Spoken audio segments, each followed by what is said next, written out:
হ্যাঁ ঘৰত লাইটাৰটো নচলে তাৰ গেছ শেষ হৈ গ'ল নেকি লাইটাৰৰ গেছ শেষ হৈ গ'ল বোলা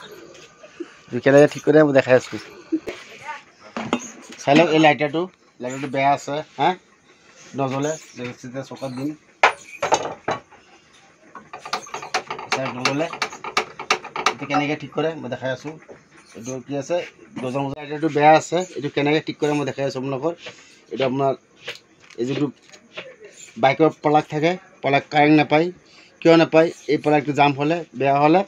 আমাৰ বাইক ষ্টাৰ্ট নহয় তেনেকুৱা আমি কি কৰোঁ চাফা কৰোঁ তেনেকুৱা এই লাইটাৰো চেম কাৰেণ্ট নাপায় কি কৰিব লাইটাৰটো এই পুৰণা চাফা কৰিব চাফা কৰি এইটো লাইটাৰ ঠিক কৰাৰ প্ৰচেছ এইটোৱে হয় তাৰপিছত এতিয়া চাব মই লাইটাৰ মাৰিম ডাইৰেক্ট জ্বলিব এই চাই দেখিছে হৈ গ'ল আকৌ মাৰিম চাই লওক দেখিছে ভিডিঅ'টো ভাল লাগিলে শ্বেয়াৰ কৰিব কমেণ্ট কৰিব আৰু চেনেলটো ছাবস্ক্ৰাইব কৰিব ৰাখিছোঁ